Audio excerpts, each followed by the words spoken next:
यह कहानी उत्तर प्रदेश के एक बस ड्राइवर की जुबानी है, जिसने एक रात ऐसी खौफनाक घटना देखी जिसे वह कभी नहीं भूल सकता।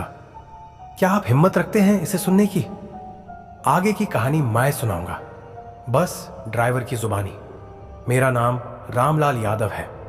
मैं पिछले 15 सालों से उत्तर प्रदेश रोडवेज की बस चला रहा हूं। लखनऊ से गोरखपुर, प्रयागराज से वाराणसी, हर रूट पर गाड़ी चलाई है। लेकिन जो मैंने उस रात देखा वह आज भी सोचकर मेरी रूह कांप जाती है। वह एक ठंडी दिसंबर की रात थी। मैं वाराणसी से अयोध्या की आखिरी बस चला रहा था। बस में सिर्फ 4-5 सवारी बची थी और जैसे जैसे रास्ता बढ़ा वे सब अपने अपने स्टॉप पर उतरते गए। रात के 1 बजाने को थे और अब बस में सिर्फ मैं और कंडक्टर मोहन रह गए थे। हाईवे पर घना कोहरा था और चारों ओर सिर्फ सुनसान जंगल। तभी मुझे सड़क के किनारे एक औरत खड़ी दिखी। उसने लाल साड़ी पहनी थी, बाल खुले थे और हाथ हिलाकर बस रोकने का इशारा कर रही थी। मैंने बस रोकी और खिड़की से पूछा, बहन जी, इतनी रात में यहां क्या कर रही है? आपको कहां जाना है? वह धीरे से मुस्कुराई और बोली, भैया, आगे गांव तक छोड़ देंगे? उसकी आवाज में कुछ अजीब था, लेकिन मैं सोच रहा था कि इतनी रात को अकेली औरत को छोड़ना गलत होगा। मैंने उसे बस में बैठने दिया। मोहन को भी कुछ अजीब लगा, इसलिए उसने धीरे से मुझसे कहा, भैया, मुझे यह औरत ठीक नहीं लग रही। इसका चेहरा कुछ अजीब सा लग रहा है। मैंने रियर व्यू मिरर में देखा। वह सीट के कोने पर सिर झुकाए बैठी थी। उसकी परछाई खिड़की से बाहर नहीं पड़ रही थी। अचानक बस के अंदर एक अजीब सी बदबू फैलने लगी, जले हुए मांस जैसी बदबू। मैंने पूछा, बहन जी, आपको कहां उतरना है? कोई जवाब नहीं आया। मोहन ने भी ऊंची आवाज में पूछा, बहन जी, कहां जाना है? तभी वह औरत धीरे धीरे हमारी ओर देखने लगी। उसकी आंखें एकदम काली थीं, बिना पुतलियों के। उसका चेहरा हड्डियों जैसा सफेद था।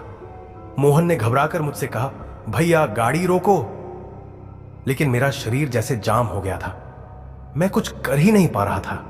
अचानक बस का इंजन अपने आप बंद हो गया। हेडलाइट भी टिमटिमाने लगी। चारों ओर घना कोहरा फैल चुका था। जब मैंने पीछे मुड़कर देखा, वह औरत गायब हो चुकी थी। सिर्फ सीट पर गीले पैरों के निशान थे जो धीरे धीरे बस से बाहर की ओर जा रहे थे। मोहन कांपते हुए चिल्लाया, भैया, गाड़ी स्टार्ट करो, यह जगह ठीक नहीं है। मैंने कांपते हाथों से बस स्टार्ट करने की कोशिश की, लेकिन वह चालू ही नहीं हो रही थी। हम दोनों ने बस का दरवाजा खोला और बाहर कूद गए। अंधेरे में सिर्फ झींगुरों की आवाज थी। लेकिन तभी हमने जंगल के अंदर किसी के चलने की आवाजें सुनी। खट खट खट। हमने ध्यान से देखा, कोहरे के बीच कोई खड़ा था, वही औरत। लेकिन अब वह हवा में 3 फीट ऊपर तैर रही थी और उसकी आंखों से खून की धारा बह रही थी। वह धीमे धीमे हमारी ओर बढ़ने लगी। मोहन तो डर के मारे बेहोश होकर गिर पड़ा। मैंने पूरी ताकत लगाकर बस स्टार्ट करने की कोशिश की और अचानक इंजन चालू हो गया।